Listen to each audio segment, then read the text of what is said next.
The message I have for you today explores the power of God's sustaining and helping hand in your life. It's a message of hope and courage. It's a message that gives encouragement for you to keep pressing even in the midst of trials and tribulations, even in the midst of emotional turmoil and torment.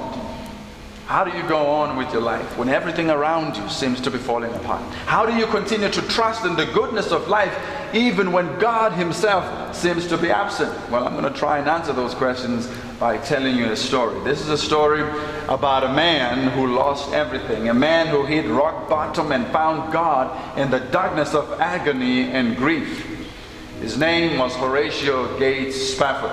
He was a successful lawyer, a wealthy businessman, and a devout Christian living in Chicago with his lovely wife and their 5 children.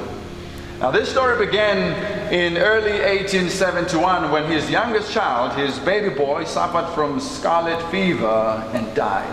And later that year, the Great Chicago Fire destroyed virtually all of Mr. Spafford's real estate investments, and as if that was not enough, he lost whatever was left of his assets and businesses in the Great Recession of 1873. So, in a period of 2 years, this man had lost his son and he had lost all of his businesses. Needless to say, these were extraordinary times for him and his family. It was really, really tough.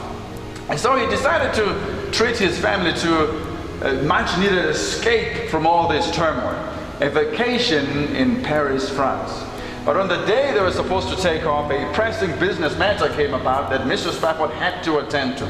And so he sent his family, he told his family to go ahead without him and that he would follow them a few days later. And on the 15th of November, 1873, a ship called Ville de Havre set sail across the Atlantic Ocean from the United States to France with 313 passengers on board. And among those passengers were Mrs. Spafford and her 4 daughters, Tanita, Annie, Maggie, and Bessie, all of them anticipating a wonderful holiday in Paris. About 4 days into the crossing of the Atlantic, the Ville de Havre collided with another ship, and in about 12 minutes the ship had sunk beneath the dark and icy cold waters of the ocean, taking with it 226 passengers, including the Spafford girls.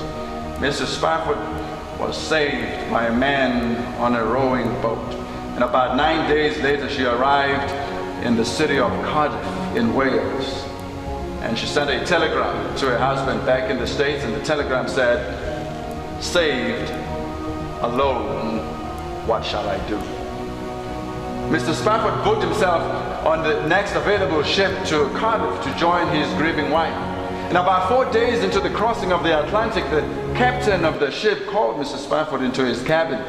He sat him down and he told him that at that exact moment, they were sailing over the specific spot where the Ville de Havre had collided with the other ship and sunk, and his children had drowned. Now, I don't know why the captain felt the need to tell him that, but he did. What is really amazing is how Mr. Spafford responded to that. He took a pen and a piece of paper and he started writing quietly. "When sorrows like sea billows roll, whatever my lot, thou hast taught me to say, it is well with my soul." And that was the genesis of that popular hymn, "It is well with my soul."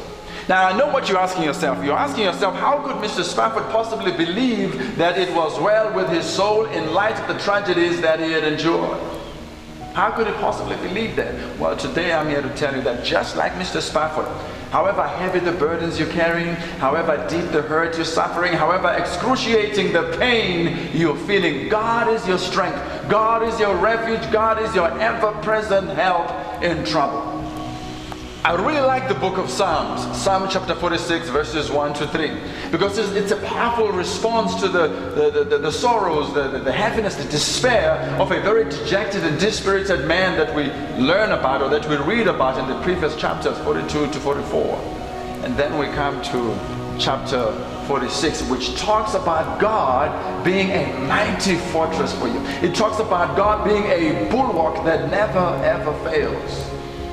Throughout his trials and tribulations, Mr. Spafford never stopped praying and believing and trusting and leaning on the Lord. And that's exactly what I would like you and I to do every morning when we go out there pounding the sidewalks, looking for a job and not finding it, and having those doors being slammed in our faces. Believe, pray, trust, and lean on the Lord. When you have a family member who is a slave to drugs and alcohol and is in and out of jail, pray, believe, trust, and lean on the Lord. When you're dealing with an abusive spouse in your family, in a toxic marriage, keep on praying and believing and trusting in the Lord. When you're dealing with manic depression and chronic pain and pangs of anguish, keep on praying and believing and trusting in the Lord. As I conclude, I want to leave you with these very encouraging words. This statement was said by Pastor Wycliffe Phipps many years ago. He said, "It is in the quiet crucible of your personal private sufferings that your noblest dreams are born and God's greatest gifts are given for what you have been through, for the pain that you have been through, for the emotional turmoil and torment that you have been through." Thank you and God bless.